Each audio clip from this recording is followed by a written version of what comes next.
So we're up to Siman Lamed Beis Seif Yud Zayin.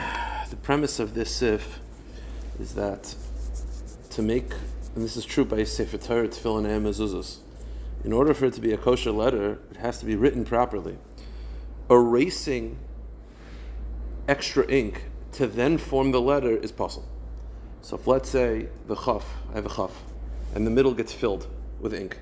Ink drops on it. I can't just carve out the middle and then the chaf appears, because that's called chak teiches. It's not a proper ksiva, and that's a problem. What you'll have to do, as we'll see, is erase the entire letter and then rewrite it. Now, by the way, whether you can do that would depend. A Sefer Torah does not have to be written in order. So if there's a random puzzle letter in the middle of Sefer Torah, I fix that letter and go weiter. But tefillin and mezuzahs have to be written in order, which means if you notice that there's a splotch of ink in the middle of a chaf, assuming it changes the tzura, obviously it doesn't look like a chaf anymore, I can't just carve out the middle, and erasing the letter only helps if there's no future letters, meaning if you caught it at the time. But if you continued writing past it, you can't just fix a letter, because then you have to erase all the letters past that. So it's a problem. So Zak the Mechaber, Im nafla tipas diyoy l'toich ha'os.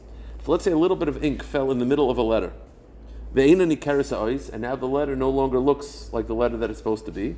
So I have a base and the middle gets filled or whatever. It doesn't look like a base anymore.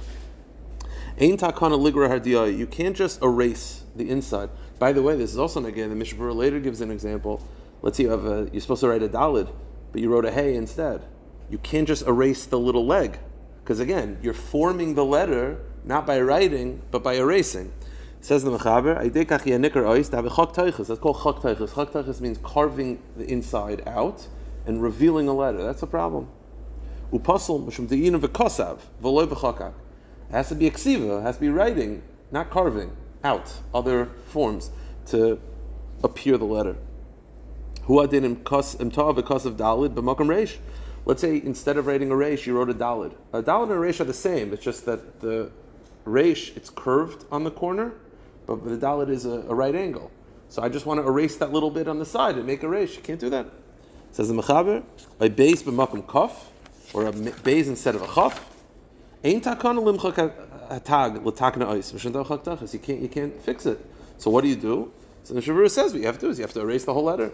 And then the Mishnah Berurah writes in the okay, we'll go through some Mishnah Berurahs. Mishnah Berurah writes in Samach Aleph, Hu adin sevachem it is an eshtanet tzur Seif. Avon not of shayv ala ois asher mechasel ois and nikeres al begin mutal salig the shav ein bevatal aksav. It's only a problem if there's ink.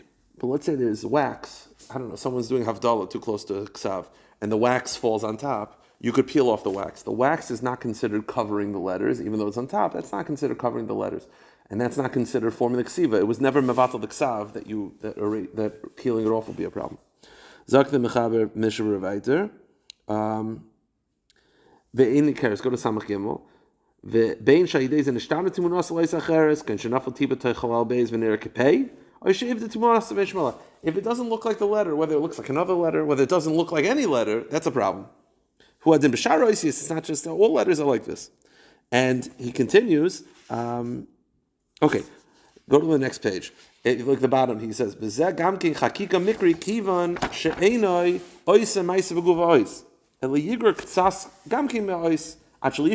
have to erase the letter also. But im loy kosav adayin isacher. It has to be that you didn't continue writing it, because again, if you continued writing it by tefillin and mezuzahs, it will be a problem. And Sefer Torah, it's fine, but by tefillin and mezuzahs, it will be a problem. The Mishnah Berurah then continues weiter that he says that v'chol zeh hadin d'shulchan aruch u'machma sha'ois ein nikar v'nisbatel. Again, one point also: if ink falls on it, but it still looks like the original letter, then that's fine. But if not, what you have to do is you'll have to fix it by either erasing the whole letter or adding enough ink that you'll now make a giant letter, like whatever. If that helps, that's what you have to do. Just one thing, one quick halacha. If you go back to the Bir Halacha, it's an interesting psak from the Bir Halacha. There's a Bir Halacha in it's halfway through. It's diagonal to the last thick line. It says v'kasav oid sham Rav Kiveger. It's just a psak from Rav Kiveger. Kiveger says uban Yisrael hamatakin sitter habaloi. It's an interesting psak. You have a sitter that there's a tear through the Shem Hashem. So what you want to do is you're going to tape it. You're going to put like a thick white tape through that letter.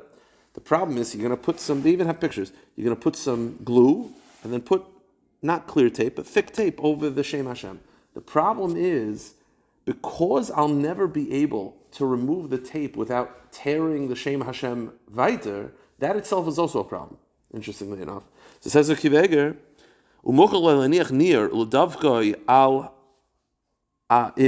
pop means glue. You can't do this.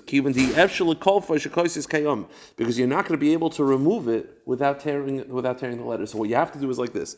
You have to take a piece of paper, no glue, put the piece of paper on top of the Shem Hashem, then glue on top of that, so that if you were to remove the tape, it would not rip the Shem Hashem.